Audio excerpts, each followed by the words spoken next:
You found it. Your home for the best content on your favorite team, the Fighting Tigers of LSU. Do us a favor. Subscribe to the channel. Leave your comments below. Be sure to smash that like button.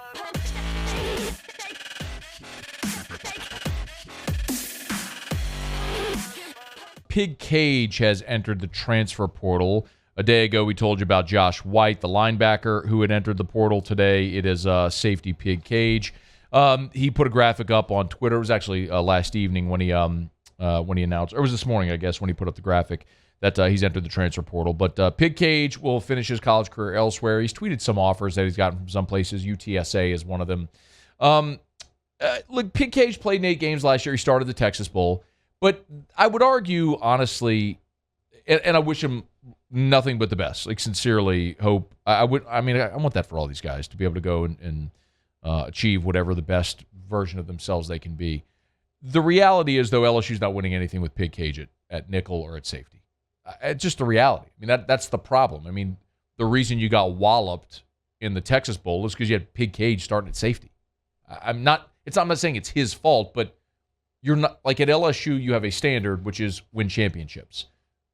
To win championships, you have to have great players. You're not going to find marginal players and coach them up to be elite players. There are one-offs where that can happen. I think a guy like Justin Jefferson was a great example of that, right? Like, he was a 2-star, the last guy in your class. He grinded and became a great player. And there are those examples. Lloyd Cushenberry was that as well. A guy who was the last guy in the class because you had a spot, redshirted, waited his turn, finally became a starter, became a really good player, and then a draft pick and starting as a rookie in Denver at center. Like, there are those examples, but the reason that they come to mind like that is because they're so rare. So when it happens, it makes sense. But you can't make up an entire roster of those guys and expect to compete in the SEC. So when you're Brian Kelly, you come in and you look at your secondary, you go add Joe Fouché. You go add Greg Brooks. And you already, on top of that, have Major Burns returning, Jay Ward returning at safety. You've got Sage Ryan in that nickel role. You've got Tolles. And you've got Derek Davis, a guy like Matthew Langlois, who they're really high on, but is still waiting his turn, trying to find his way through.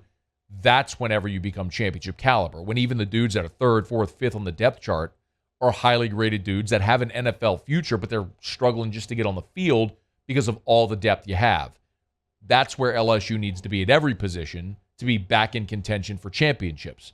They're not going to get there counting on Pig Cage to start. And again, I don't want to sound like I'm coming down on the guy. I mean, he worked really hard. He got on the field and tried to make some plays when he could and made some nice plays. But if the goal is win championships, and you have to recruit at the level of championship teams, and so it means some of these guys that are fighting for opportunities are gonna leave. That's why Josh White is gone. That's why Pig Cage is gone. And you're going to see more of that. Again, I'll continue to say this, but you've got to thin out those numbers. And that might sound counterintuitive because the numbers were so thin they had to build them back up. But you're going to I'm treading carefully here because I understand we're talking about people, all right? And these are people, but we all understand that, right? I mean, we want what's best for these guys, whatever opportunity is going to be best. But if you're Brian Kelly and you're looking at just a talent assessment, you have to cut from the bottom. You've got to cut from the bottom to fortify with better depth so those guys come up. So you're better 1 to 85, not just 1 to 22. That's what got LSU in trouble this past year, where when they started having injuries and opt-outs, the depth wasn't there. That's what Brian Kelly's trying to build back up right now. So good luck to Pig Cage wherever it is next, but LSU is going to use that spot and bring in a better player than Pig Cage to fill it as they build a better roster 1 to 85 to be championship caliber. Hey, thanks so much for watching.